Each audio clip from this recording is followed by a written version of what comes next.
Welcome into the Benchwarmers. I'm Alex Henderson with Daniel Brown. I'm back. Finally. 2 weeks away from the Benchwarmers. Been a long couple of weeks. Yeah. Anything happened while I was gone here at KTBS that I should know about? A couple little things here and there, you know, LSUS. I'm just kidding. Obviously, Daniel is well versed on everything that has happened since he's been gone. Taylor filled in. Sydney filled in. I am got half in mind to just be like, this is the Daniel episode. I'll see myself out, but I wouldn't do that to you 100%. Well, you're more. I don't know. I just, for lack of a better word, talkative than me. Yeah, sure. Way more animated and better at ad-libbing, and you're just a better sportscaster than me. So That's I don't not know true if I could speak as well as you. But I was a little busy over the last 2 weeks. I got engaged. Yeah. I proposed to my girlfriend, who's now my fiance, Melissa. So went off without a hitch. Weather was perfect. Yeah. Plan worked out. Even better than I expected. But very well done. The dog was there. Perfect. Got pictures, so she's happy. Not that I was in the doghouse, but it was time. You know, we're going into year 5 here. Yeah. We were together for 4 3/4, and our anniversary is actually July 4th, Freedom Fest finale. There you go. Don't want to make it too personal. Two about things me. that I. But yeah. The Freedom Fest finale that we worked, I think it was at Canebrake or something like that, and we started texting that day, and then it was like 5 years later. Come on, we're gonna get hitched at some point. A KTBS love story. Hey man, there's been a few of those. Yeah, been a few. Yeah. Shout out to Tatum Everett and Tatum and Josh, Randy and Sonia. Yeah. So Cody, I know. I don't know if you worked with Cody. Briefly. Let's not look. We got KTBS. We're about the love. 75 years or it's in our 70 years of history of. It's in our DNA. Yeah. Love. Yeah. It's in our DNA. But Perfect. This is a sports podcast, by the way. I mean, things happened. Yeah. We're recording this on Monday. Right. LSU and Arkansas clinched a trip to Omaha on the same day. The Arklatex, very happy about that. At least 2/3 of the Arklatex when we talk about the big three. Right. Texas Longhorns, Arkansas Razorbacks, and of course the Longhorns did not have a good time. They did not in the tournament. They did not. But Arkansas and LSU did. Right. They are headed to Omaha. LSU for the 20th time. Arkansas for the 12th time. And they'll play each other off. And they will play each other Saturday. So should be plenty of highlights for me to cover that day. Yep. We'll be paying attention to that. Whether it's in Omaha or not, we haven't made that.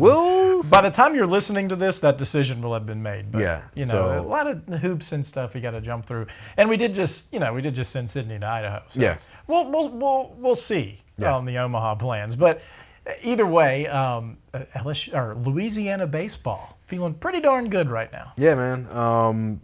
The last trip there in 2023 worked out well for LSU winning the national title. I was there to cover it. Whirlwind experience, a lot of fun, a little bit of stress.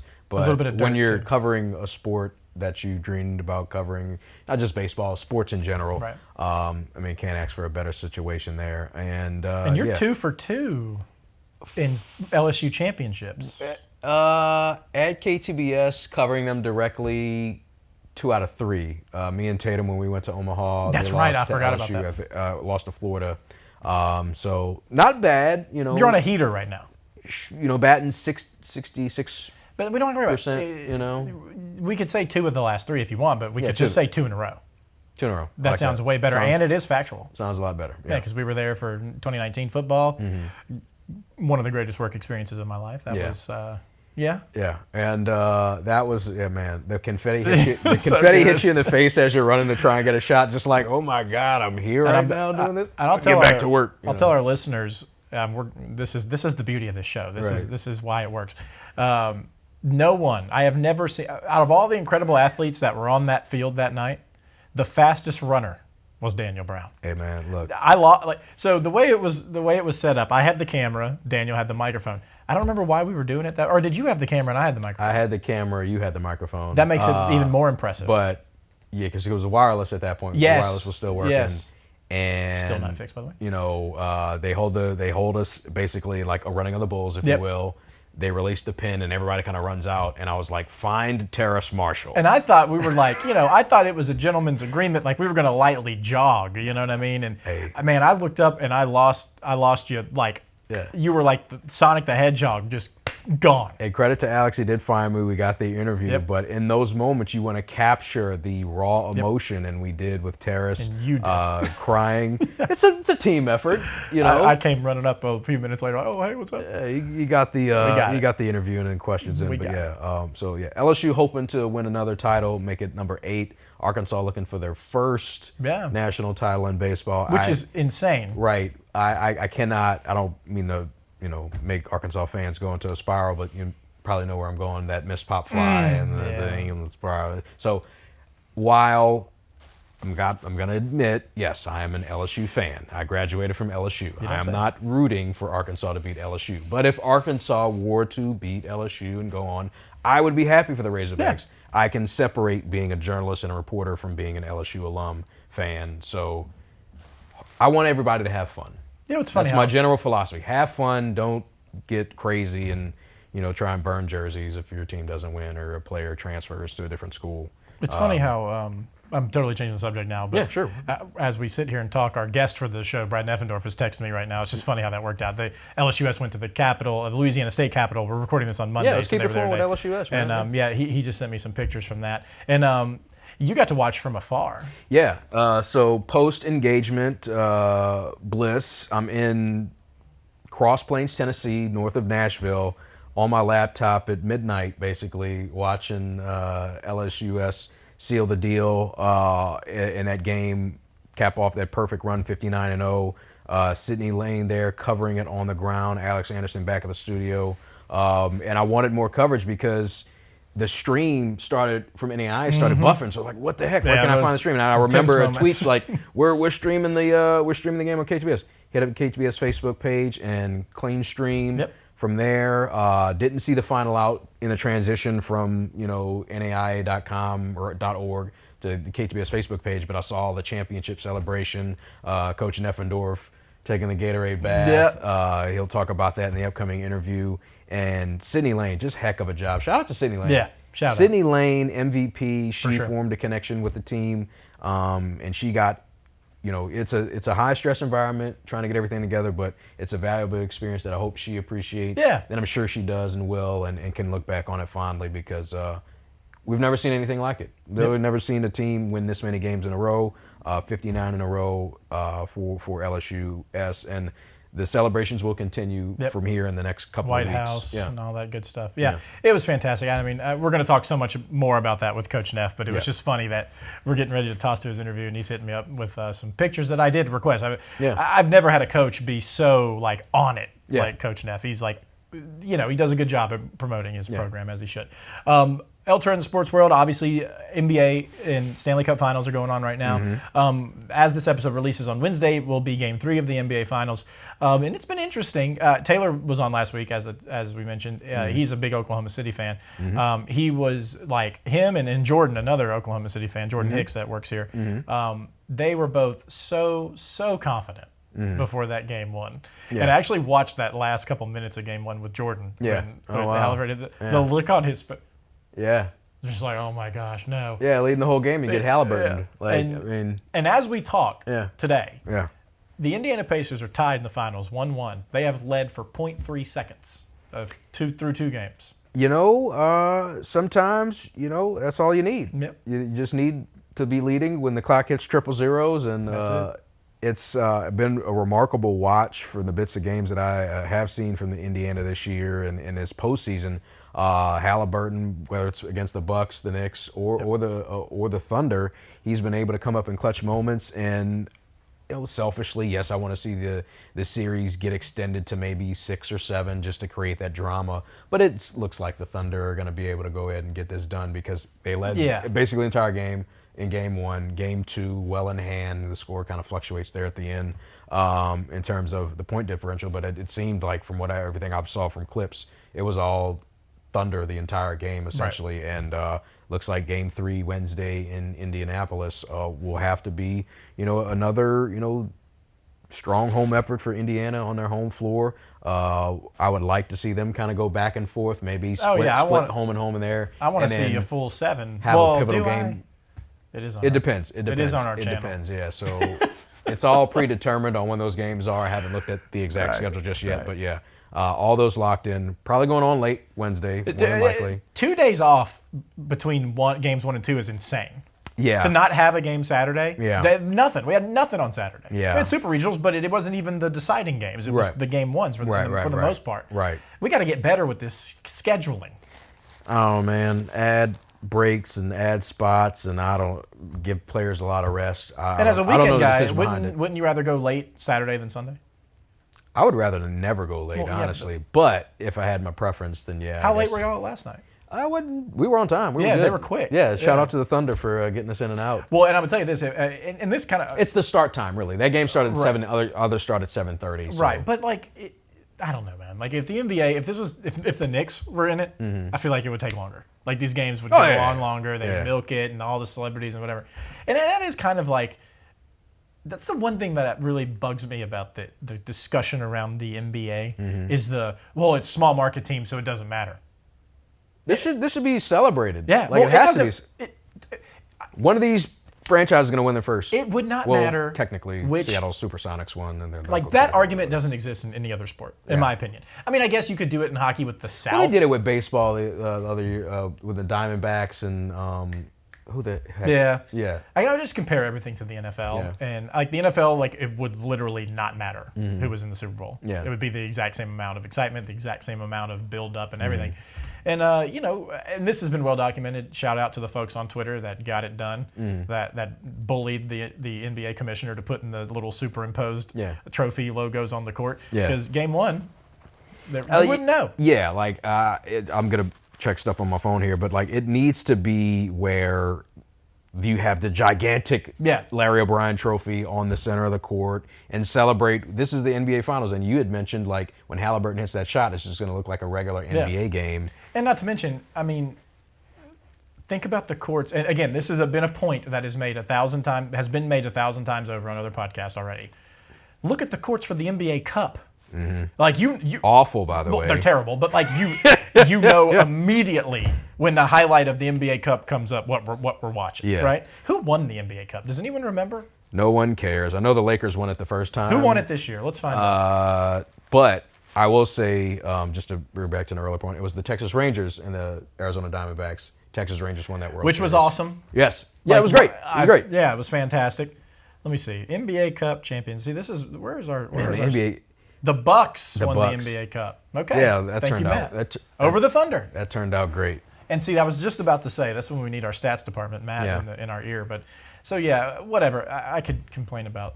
That's like old man yelling at clouds. Is this kind of our ticked off segment a little bit, at least for you? No, I had another one in the chamber, but we'll get there. Yeah, we'll save that. Stanley Cup Finals, as we're recording, they're playing game 3 this is the Alex segment. Right now. This is the Alex Brother, segment. the Stanley Cup Finals have been cinema for 2 games. Stanley Cup Final?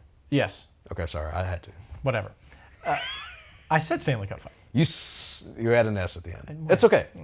It's all right. But you're the hockey guy. Lord Stanley's Cup in the final. Oilers, Panthers. Look, watch it.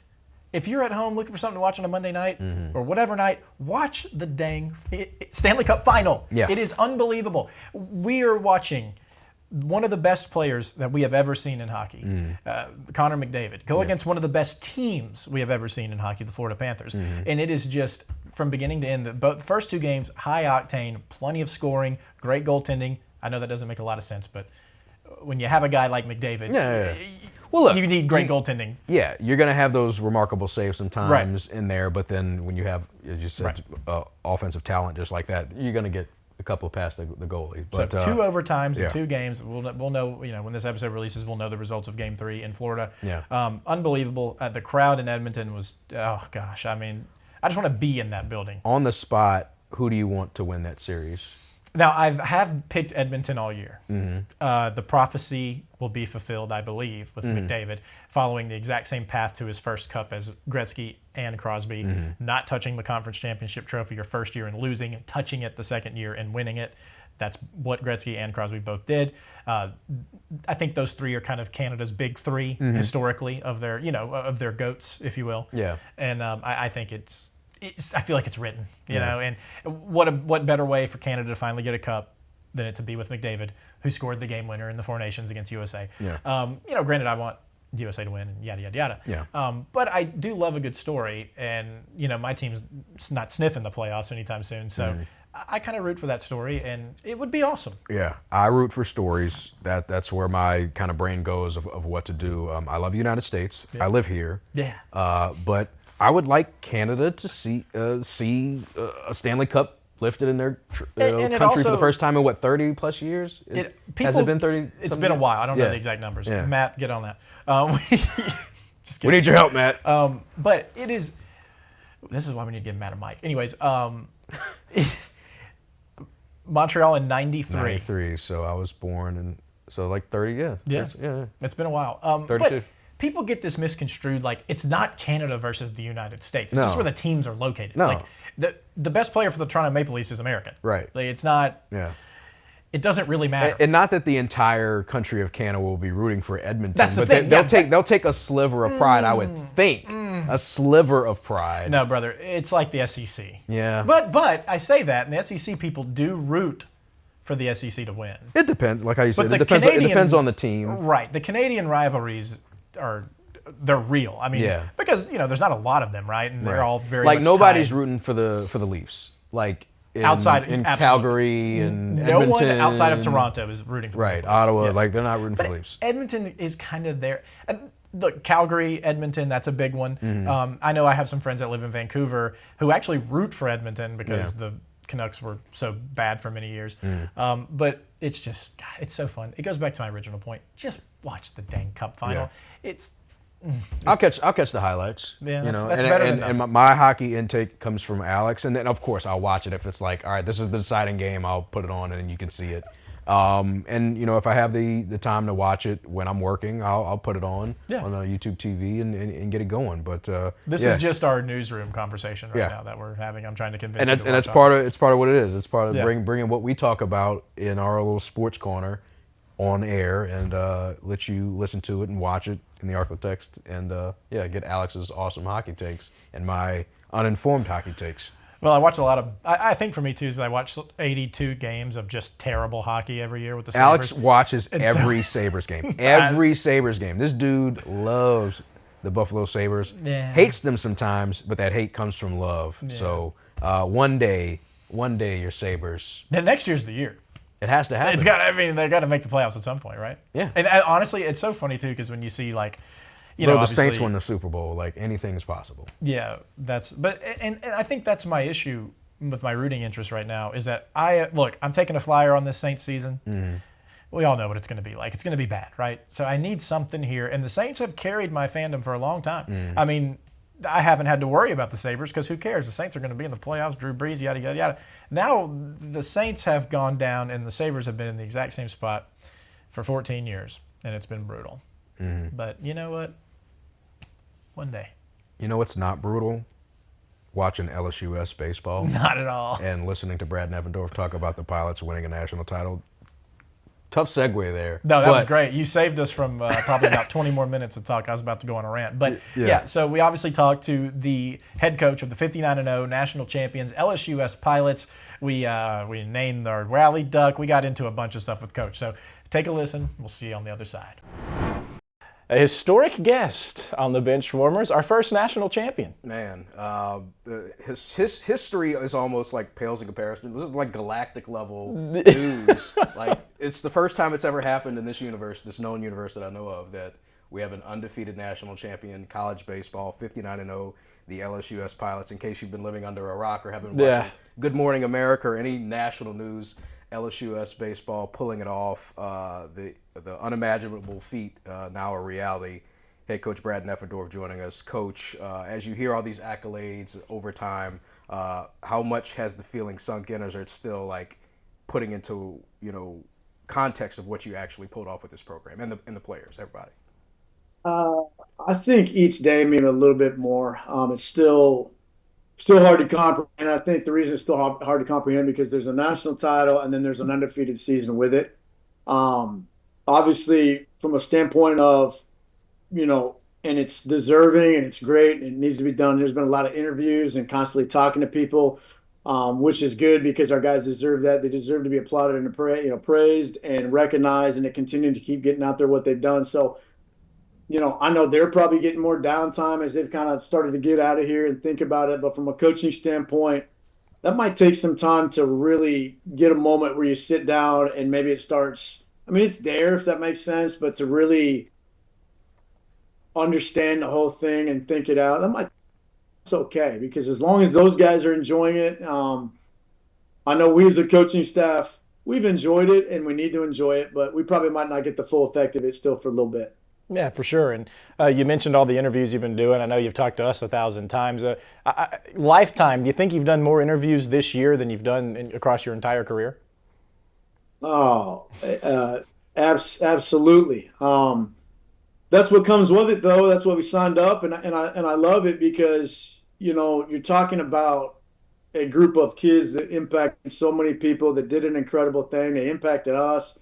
I'm in a position where that's my job and it's I love being able to do it, because the more that we can praise these guys, the team, the individuals, and everybody involved, I'm okay if it lasts for another month. So, want to take you back to the night you guys sealed the deal in Lewiston. As the outs are winding down, you have that big lead, a lot of insurance. What's going through your head as the outs are being recorded and you're sending Isaac Rohde out there to cap everything off?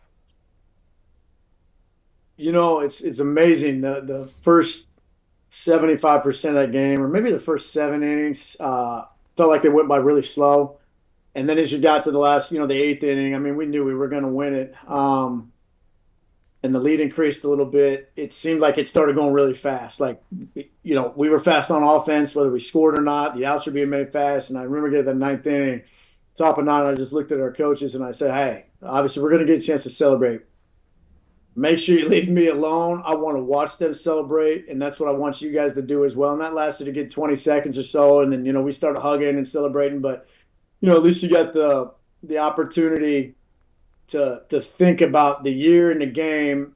And then what dawns on you is the fact you're celebrating watching a bunch of guys that have been here since August 23 doing something incredible together.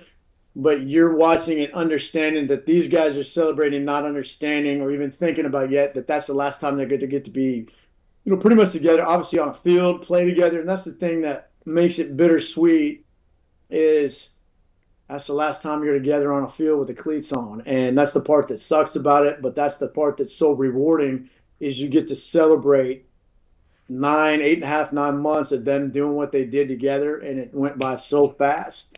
I don't know, really rewarding moment is what it was. I see that explosion of emotion from you after you get the red Gatorade, Powerade. What drink of choice was it? Gatorade? Yeah, it was Gatorade. Yep. Yeah. So seeing that explosion of emotion, like you finally kind of let it out there. What was that like to finally accomplish the moment and let a little steam off, if you will, to kind of really enjoy the moment? The reaction is more so just a ton of positive emotions that you've held on watching them all year, because you're trying to continue to keep them focused. You're trying to continue to get them to go out each day for practice and games and continue to keep getting better. You're trying to not let any outside buzz or moments distract them from how quickly the rest of the season is going to progress and get done, and hopefully nothing gets in the way of what they've done so incredibly well throughout the year. I think it's just everything that you're celebrating an incredible moment with an incredible group, incredible coaches, everybody that supported us, everybody that's been a part of it. I don't know why you react that way. I mean, it's just a ton of positive and unbelievable emotions that you're just letting out, letting them know that you're so dang excited about and so appreciative and so happy for them in a moment. It just kind of comes out that way, I guess. As someone who's been born and raised here, I went to LSUS. You hear it all the time in this city. People don't support their sports. People aren't passionate about local stuff. We only care about LSU down in Baton Rouge or the Saints or the Cowboys or whatever. I think you guys and what you've done have proven the exact opposite. And what can you say about the way the city has supported you guys, and especially in the days since you've returned from Idaho? Well, I think first off, when you talk about the whole thing, it's that small college athletics in general. I think it's tough to get a ton of, not to say support, but people coming out to watch it and having a lot of buzz about it until you get something like this that brings light to a city, light to a university with such a big moment that it's getting unbelievable national attention. When you look at what the other programs and teams that you just mentioned, LSU, I mean, they're on the national stage as they should be for every sport down there. The Saints, you can go down the list. I mean, they're on TV all the time. I mean, that's just what happens. The support that we've got has been absolutely incredible. I think and I've heard it, I think this city has been looking for something from an athletic standpoint, just something big in general that brings a lot of joy and excitement and attention to this city, a big major city that hasn't had it. There's not a lot of sports stuff going on here except for the colleges, the few of them that we've got. Obviously, you got the Mud Bugs. We don't have professional baseball here anymore. I know they've talked about bringing it back. We don't have any other major professional sports. So, hopefully it brings excitement and support to everything in this city, especially athletics, because athletics are a major driving force of anywhere that you are. The support's been unbelievable, though. Just, from the gathering that we had when we got back, when we pulled into campus, and then to see how big it was with how many people and who all was there the next day. I was blown away when we pulled in to see how many people were there. I didn't think it was going to be that many, but it was deserving. Our guys were unbelievably appreciative. They were excited. They were blown away. And obviously the situation deserves that. And what do you think it is about just sports in general, regardless of level, the magic that kind of will bring people together, inspire people, give them hope? I mean, it feels like the entire city's been buzzing for a week now. They have been. And I felt it as well. Everywhere you go, I mean this in the right way. I go to the store, you can see people get ready to approach, and you're all right, well, they're going to say something, and it happens, and I'm glad because it approached me to talk and congratulate for what our guys have done. Obviously major sports bring a lot of funding to cities. They bring a lot of, something that people can go out and watch and do and get invested in. It's tough with small college. I don't know why that is. I've been places where there's small college athletics that have had unbelievable support, and maybe this brings light to that throughout the city and brings a lot of support to every sports program. I mean, it just depends on what people like, what type of sports they like. I mean, obviously, baseball's a major, athletics deal in every city that's got it from the professional level. And, if we've had really good crowds here, we have, and I think that will continue to grow. But I'm glad that this brought something to the city of Shreveport, whether it was us or another sports program, at any, our department or another college, because this city deserves to have its name out there more than it already has. And I'm glad it's shaped out the way that it has. This journey is going to be remembered for a lifetime between your coaches, players, staff, everyone. You hear about somehow road trips, how fun it can get for baseball teams, because y'all guys spent a lot of time together, 9 innings, so many games, so many practices. What about the road trip up to Idaho during your time stay there on the way back stands out the most to you that you're going to reflect on as something funny or something that's just always going to be a memory for you? I'll give you a good one. We were in Dallas. Now, when we left and went there, based off the timing of the tickets and how it worked, we bus to the airport, and then we had to fly out kind of at the same time on 2 different flights to make it happen to get everybody there. Well, we're in Dallas, and obviously I've got a unique last name. And Neffendorf's, if you research it, obviously they're in Oregon. The other place in which there are some is Texas, kind of the Austin area, and I don't know them. But long story short, we're on the flight, and we got a bunch of on this team who like to do things. So we're getting ready to take off. We've been sitting on the runway for a little bit of a delay, and all of a sudden, the flight attendant, hey, we want to wish a happy birthday to Greg Neffendorf. And I'm going, you got to be kidding me. One of these idiots. And I start thinking to myself for a second, I'm like, you know what? Maybe there is a Greg Neffendorf on this flight because I know there's some in Texas. Well, of course, it was one of our guys. They were doing it about me. But the funny thing about it was using the name Greg. I don't know how they came up with that. Greg was the joke of a name that we used in every game and everything that we did going forward. Somebody walk up to the, taking AB, especially Anthony Swenda. I joked to him, let's go, Greg. Come on, Greg.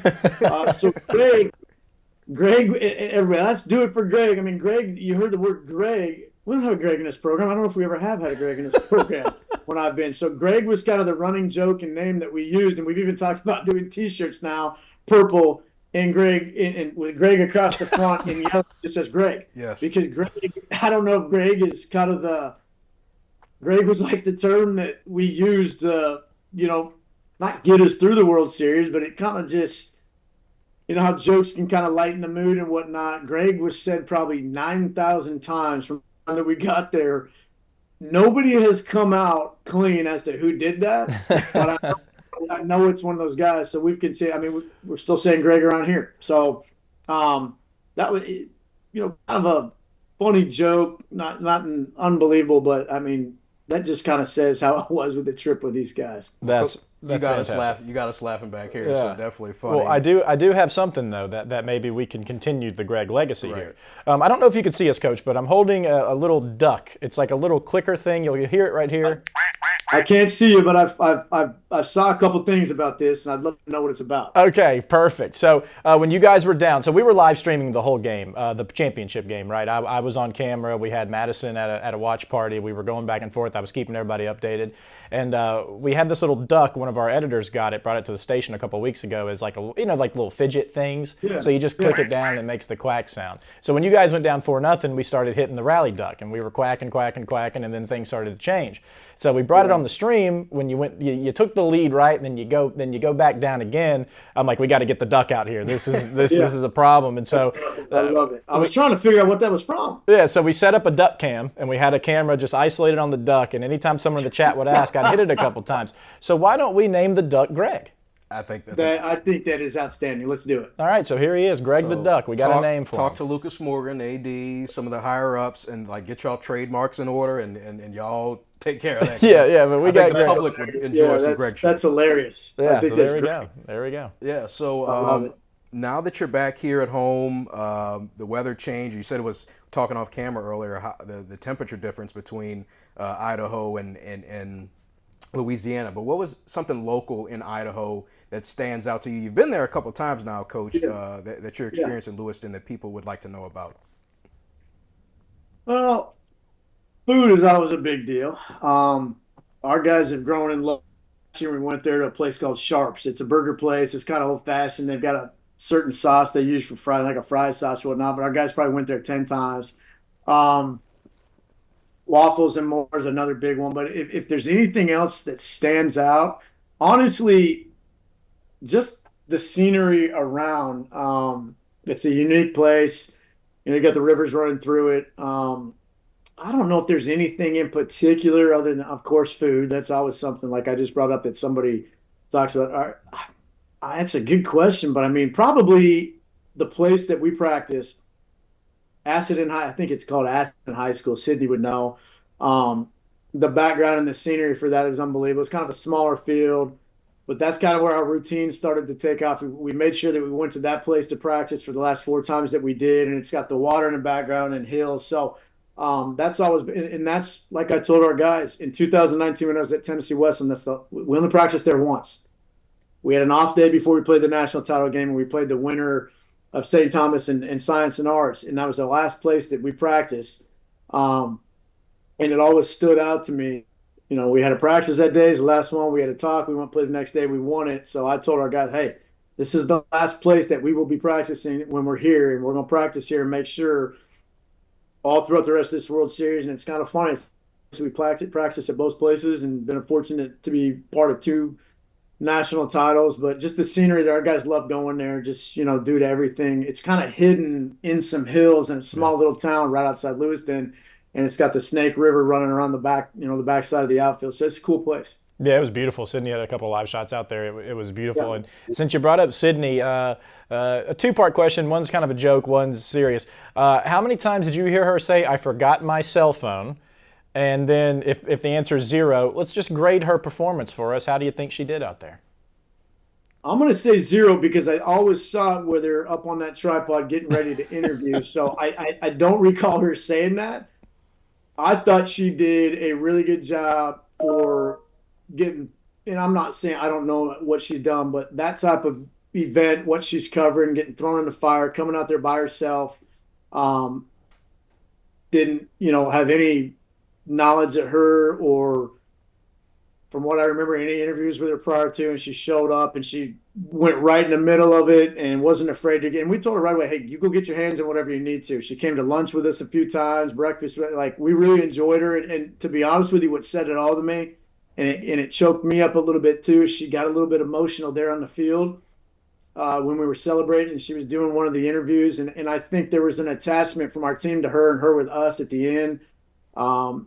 She included my kids in some things. She did a really good job of getting to know everybody in such a quick time that we felt like she was a part of us the entire year. And that's how quickly she did become a part of it when she got the great personality. We really enjoyed her, and I speak volumes of her. You're going to make her cry again when she listens to this. I'm going to tell her. Not that she doesn't listen to any Benchwarmers, but she's going to, we're going to. Well, I remember when y'all won, so she was live streaming the entire celebration for us. So she had the one phone on the tripod, and then she had the other phone in her hand, and she just texted me in all caps, "Why am I crying?" So that was so good. I was like, "Cuz, man, you formed a connection with these guys. I mean, it's special." She did, and quickly. And, we were really appreciative of what she did. And I'm really glad that she got her time extended to be out there. And I know she was unbelievably excited about that. And for they had to wake up in the mornings and do lives at like 4 a.m. back there. And it didn't seem in any shape or form to affect her. She got up. It didn't matter what time she needed to be there that day after that with us. She was incredible. So you've received a lot of congratulations in the times that you've won it and throughout this journey. Which one stands out the most to be like, I'm surprised that this person even knows who I am or who LSUS baseball is? I mean, of course, probably the White House, saying they want to have us out. Seeing Tim Brando show up was awesome. I'd seen and followed some tweets with him throughout the year, and he was pretty torn up too, in a good way, because one of his really close friends is Doug Robinson, that started this program, who unfortunately passed away this last year. Very complimentary, had a great conversation with him. I know he was interviewed at a couple of the news reporters there at the celebration downtown. I mean, when you look at the amount of people, here's a big one. I just got off the phone a little bit ago with Inside Pitch, which is a very big baseball magazine. It's on the front cover. They're going to do a big spread about it. Obviously Wall Street Journal is digitally releasing an article tomorrow, and then we're going to be in their newspaper next Monday. I can go down the list of all the major ones that have. So it's hard to pinpoint one, because you're blown away about the amount of press that what our guys has done created. Obviously, ABC News is out. They're supposed to run another one. And it's really big for the city. Like I said, the university, the programs. I mean, I can't pinpoint one, but there's been a lot of really big ones. We were talking off camera, I have never sent video of anything to this many people. I know what the big markets kind of feel like, when everyone's reaching out, asking for stuff. I mean, we had ABC, CNN, ESPN, all your local guys, or all your guys, their local stations reaching out, hoping that we talk to them. Everyone wanted to talk about the pilots, and it's just great. Now, are you guys going to the state capitol as well? I know you mentioned the White House. Yeah, we're going in 4 days on the 9th. We're going on the 9th. That's fantastic. And what about the White House? What have you heard in terms of scheduling that? I know that's a little more complicated to get done. Yeah, we thought it was going to be, late in the summer or something. As of yesterday, and I don't know the for sure concrete details, but it sounds like it could be happening in the next few weeks, a lot sooner than we knew or imagined. So that's obviously, the process in that is speeding up. I'll be finding out more real information on that here, probably in the next couple of days or so, or over the next week, but it's supposed to be happening here pretty soon.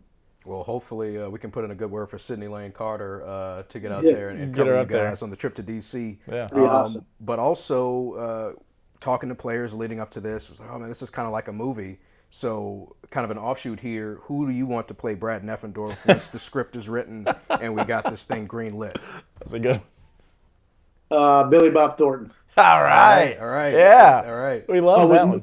But with no language and no drinking like he does in all his movies. That's not me. But I think there's some similarities, I think, in certain, moments, but that's a good question. I might think on that one. Yeah, he's actually a big baseball fan. He talked about his love for baseball, so I think there'll be a connection there between you guys. I think he learned a slider from Bob Gibson, the pitcher.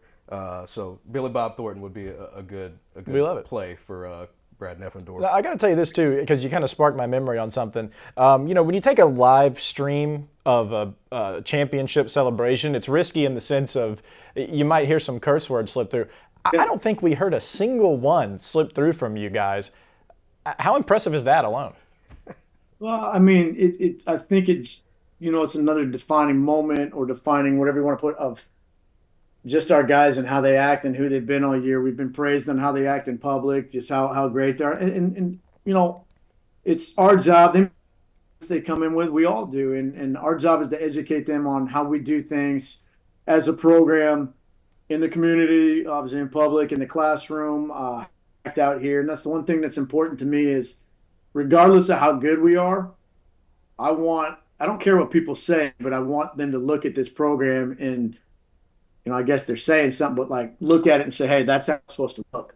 The style, how they play, but how they act, how they go about it, how they look in the uniform, just how we do everything in general. I want it to be a program that, even young coaches coming up like I did back in the day, hey, man, that's what it's supposed to look like.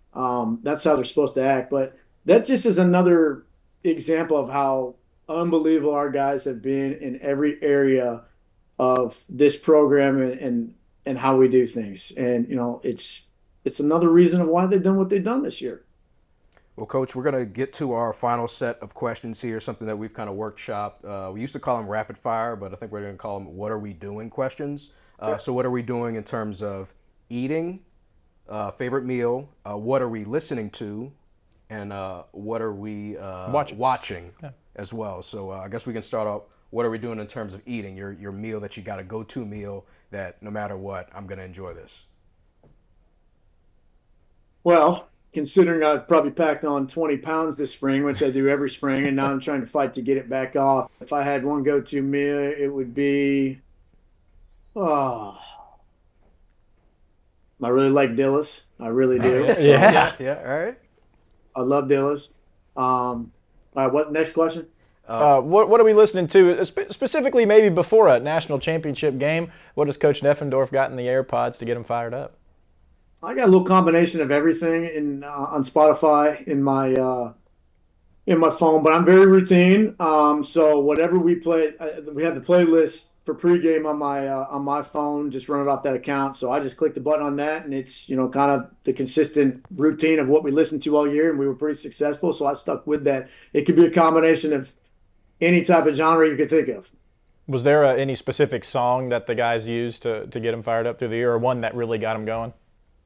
They played "Set It Off" all the time by whatever rap song that is. Because if you remember, we were called frauds last year for people thought for us losing to get on our home field. So if you understood the lyrics on that song, that's what they played because they are throwing that towards anybody that had anything to say about us. Right. They played it when we won it, when we got out to and they were all wrapped together, cell phones up. That's kind of their theme song this year. Love it. All right. And last one, what are we watching? So this could be your favorite streaming show, favorite TV show that you've watched, and kind of a two-parter as well. What's your favorite baseball movie? Favorite baseball movie? Ooh, that's a tough one. It's probably pathetic that I can't answer that because most can. Favorite baseball movie? So while you're thinking of that, maybe what are you watching in terms of streaming to kind of, relax, or something that you put on the TV or you see it on the TV and you're watching immediately? Well, I can tell you that tonight, over anything, I'm going to be watching. I got a good buddy. It's kind of I told him today it'd be awesome. When I was at Campbellsville, Adam Skonecki, who's now the head coach at Lenore Ryan, we both were recruiting coordinators, and he coached hitters, I coached pitching. He was at Georgetown College, NAIA in the Mid-South in our conference. I was at Campbellsville. We've been good friends ever since. He got the head job at Lenore Ryan, and now he's guided them one game away from the national title. So they play Central Missouri, the most historic NCAA program of all levels. Tonight, winner plays, I think, Tampa tomorrow or on Saturday in the national title for Division II. So I'll be watching him tonight I think it's 6 o'clock. streaming wise, I've probably watched anything you can imagine. So I have been on Paramount lately, finishing the series. What is it, Friends and Neighbors? Or I can't believe I can't remember the dang name of it. It's pretty pathetic of me, but I've had so much going on, I can't even remember anything right now. You got a lot going on, Coach. It's okay. Yeah, and that's probably why I can't answer the baseball one. To be honest with you, there are so many good baseball. I'm not a big comedy guy, but one that gets me all the time is Mr. 3000, because that dude, that guy, his sense of humor kills me. Bernie Mac. Love it. But I haven't watched that one in a while. I am not good at giving you, when anybody asks, I like a variety of everything. So if somebody asks me what my favorite song is, hard for me to answer. If somebody asks me what my favorite food is, I've got plenty of it. If somebody asks me what my favorite movie is, there's so many of them that I like that I can't ever specifically. I'm not a guy that specifically narrows down a favorite of something, and it's hard for me to always answer that. That's a good way to live, though, man. I mean, have options. Don't limit yourself. Yeah, you enjoy plenty of things. You could just be like me and Daniel and just watch Dragon Ball all the time and never watch anything else. Now, you did mention recruiting a little bit, you kind of reminded me of another question I wanted to ask you. You got to assume a season like this, going to the White House, all these accolades, probably going to do you well when it comes to recruiting. You would imagine so. I think for a time being, it can make it tougher because you're going. I mean, we're still going after the same type of kid, but kids are not idiots. They realize that they're going to be coming to a place that just won one and didn't lost the game. So it's going to be filled with all the best players that we can, that we feel puts together the best team. So it's a patient piece for us where we typically get the best players, and they'll probably start coming out of the woodwork. The best names that we get, and we signed some really good ones right now that are going to make a difference. We have a long ways to go. At this level, you're going to win, and you're going to win big late July, early August. So it's a patience deal where we've got to wait. Will this bring out some bigger names? Yeah, I think so. And I've started to have some coaches reach out a lot more consistently here lately, dropping names on me. And it's a slow process, though, because kids still hold on to the hope. Even if somebody tells them you're not Division I eligible, you're not going to make it, they still hold on to hope. Well, I'll take classes this summer to get me there. It takes a while for those kids to understand.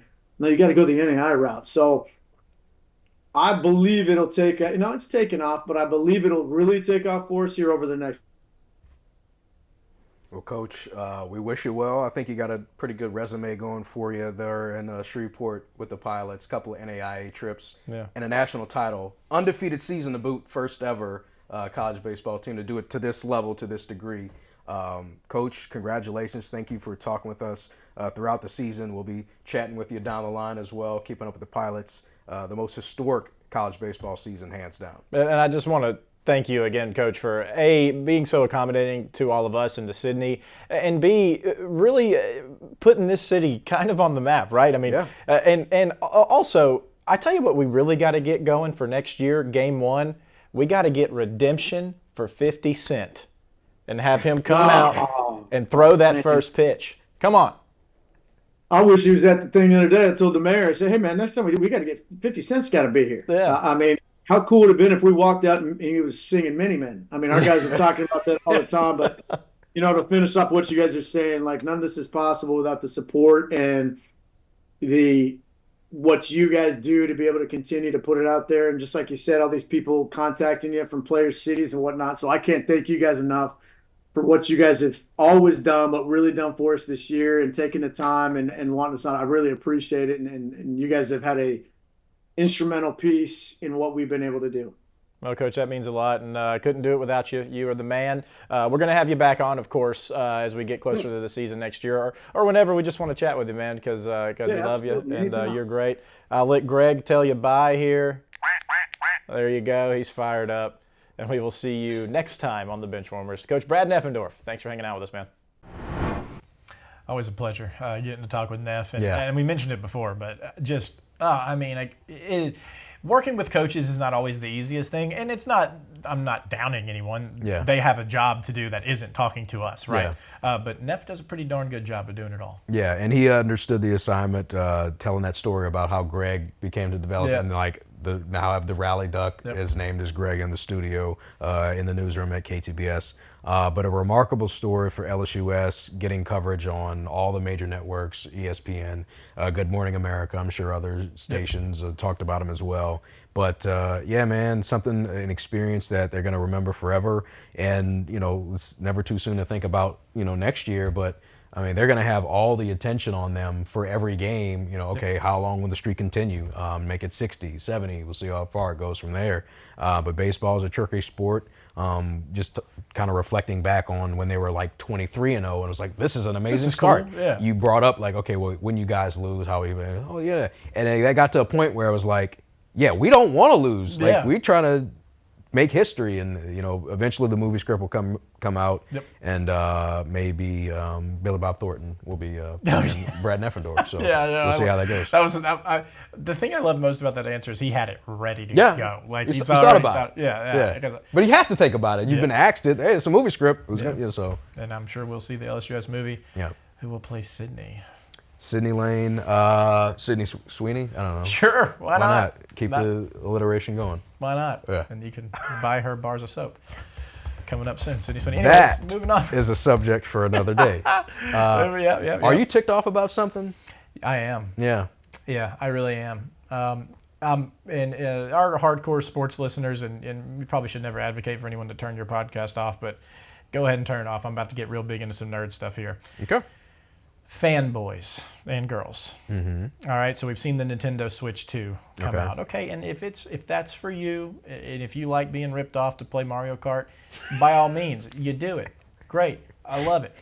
But let's cut this crap out of putting everything else down because you are, for some reason, have this weird loyalty to this company in Japan that does not know you exist and they just want your money, and you want to hate on everything else that ever comes out now because you're tied to Nintendo. Similar with Call of Duty. We've seen this past week. It's the summer of gaming, so bear with me. All right, I'm dialed into video games right now. And Splitgate 2's game that I'm quite fond of, their creator goes on stage and he kind of takes a little quick jab at Call of Duty, and people are just, we got to defend Call of Duty. We got to defend this billion-dollar company that gets hundreds of dollars from us every year. I don't get it. I just don't understand how these big corporations have such a chokehold on people to where they feel as if they're like betraying them. Like I can't play a Sonic the Hedgehog game because I'm betraying Mario. He's not real. Right. He doesn't know. It's okay. It's consumerism. You can enjoy many things at the same time. And however you choose to spend your money is great, but don't down other people for the way they... You get what I'm saying? Yes. That exists in every form of media, but it's been very prevalent in video games this past month, and it ticks me off. Yeah, let people enjoy the things they like, and you don't have to disparage someone else to lift yourself up, because that shows a sign of insecurity or whatever you got going on to be like, I need to bash this to make me feel better. Now, if I would... If it's warranted bashing, like, ripping customers off or something like that, like, okay, but the way price points have changed, kind of getting back to, like, your little jab, if you will, getting ripped off to play $80 for Mario Kart. Brother, it's coming. How much you think GTA 6 is going to cost? Look, if it's $100, I'm not spending it. If it's $90, I'll consider it. I am. But if it's $80, I'm buying it. Yeah. Well, if it's $100, I can't. I'm sorry. I'm not forking over $100 for a video game. I get, but see, but this is the thing. Okay. Yeah. The thing that that joke about getting ripped off. That was tongue in cheek. Yeah. Again, if that's what you're into, do it. It's fine. Like it's not my money. However you want to do it. If you're super into that, do it. It's fine. Whatever. Yeah. It's the fact that these people will bash other people for their decisions they're making. And I mean, I got a couple buddies, and there's no way they listen to this. But if they did, they know exactly who I'm talking about. So sorry, guys, if you do listen to this, it'll never happen. There was a trailer in the Xbox showcase. They were poking fun at Mario a little bit, right? And these buddies have a YouTube channel, and they react to gaming things, right? So they in this trailer for this other game that's coming out to Xbox, a little pipe comes out of the ground like it was Mario. And these three dudes looked like they were about to faint, because how could this happen? Like, oh my gosh, dude. Yeah. It's little pixelated characters on your screen. It doesn't freaking matter, man. It does not matter. Like, it bugs me, man. But you see it in sports, too. You see it everywhere. You see it in movies, TV, anime, it doesn't matter. It is all... just like multiple things. Like, a human being could like Star Wars and also like Star Trek. Isn't that wild to think about? No, you can't do that. You can, though. You really can. You really can. I mean... sports teams. No, that's not it. All right. See, now I'm purposely egging Alex. See, now it's like Matt does have a mic because he says that crap to me every day. Yeah. But yeah, that's all I got, dude. You can't be too ticked off. No, I'm not ticked off about anything. Life's good. Like I said early in the podcast, proposed to my girlfriend, Melissa. Love you, babe. She doesn't listen to this podcast. But yeah, New Orleans treated me well. We had our first date there, kind of harkening back to how it worked out even better. Our first date in New Orleans, the restaurant that I wanted to buy food from was closed. Yeah. So I changed the day on when we went to this restaurant. And of course, the day I go, it's closed for another 2 days. So it didn't work out. But the backup restaurant that we went to buy the food worked out. So I was just like, in my head, I'm just like, well, this is serendipitous and it's perfect. And Melissa even said in the car, this is just like our first date. So I'm just like, got it. So she said yes. And we're going to get married at some point, 2026. Let's go. So Alex, I don't think we're going to have a podcast the week following my wedding because I'm going to try and hit up the honeymoon right after. So somebody else can fill in, maybe Sydney, maybe Taylor. I'll be here one way or the other. But the podcast will be done. I just won't be here. And let's be honest, are we still going to have podcasts? I don't know. Yeah, of course. It's the Benchwarmers, man. We're starting something special here. And then that was Daniel's ticked off. All right, let's do socks. Sock check. I'm rocking trunks today. Guys, we like anime. In case it hasn't been stated before, this is Goku. Now, were you wearing those socks during the engagement? I was wearing a different pair of Goku socks, and I have to, I look back at it, man, I should have been wearing some, gray shoes or lighter shoes. I wasn't a fan of my shoes I was wearing that day. In retrospect, I thought, maybe the white would work well with that just did not. I should have been wearing some gray shoes, and as soon as I saw them in my closet when I got back, I was like, brother, these are going to be immortalized forever that your shoe game was whack. The sock game was okay. I thought it looked good. I liked it, man. It's very. Maybe I'm in my own head. You got to be yourself, man. I like the socks were on point. The shoes, not so much. But hey. I'll tell you, and this is how good. This will be good proof that my wife Kim doesn't listen to this either. Little known story that people probably don't know is I kind of did mess up the proposal. It wasn't necessarily my fault, but her mom and sister didn't see it, and that was the proposal. Okay. And you wanted them to see it. Well, yeah, they were there. Okay. I was trying to coordinate everything with one of our friends, and they had the dog because we had went out to dinner, and then we were meeting at this place where I was going to propose, and they had the dog, and we're supposed to be gathering everybody. Yeah. So as we're making our final, I'm stalling Kim as long as I can. You know how it goes. It's impossible to fool them. They don't. At least for my wife, I can't trick her ever. I mean, it's impossible. Yeah. So I'm trying to stall, and it's getting to the point where it's like, oh gosh. I mean, she's at this point. She knows she's like, she's going to say yes before I even get to the deal. Yeah. Right. Because I didn't even have the ring; it was on the dog's collar, waiting for us at the rendezvous spot. Right. And so I texted our friend and said, "Is everyone in place? I can't hold out. We got to go." Yeah. And she said, "Everything's good." I'm like, "Here we go." Walk over there, get down on one knee. Will you remember Yasmin? And I look up and I see her mom and sister walking down the street. I'm like. Hey man, humans, we are mistake-prone creatures, and sometimes things don't go the way we work. But look, they got their money's worth. We had 2 weddings, so it'll be all right. Yeah, and you got married. She said yes, and things worked out. That all worked out. All right, well, that has been Alex and Daniel's proposal stories on the Benchwarmers. We hope you guys enjoy hanging out with us every week. We'll be back next week. I have zero idea who we're going to have as a guest next week. That's a good question. We've got to get working on that. Yeah, we'll figure that out. Until next time, enjoy the Stanley Cup Final, enjoy NBA, enjoy sports around the world, whatever it is you watch. And look, man, go buy your Nintendo. Just be quiet about it. We'll see you next time.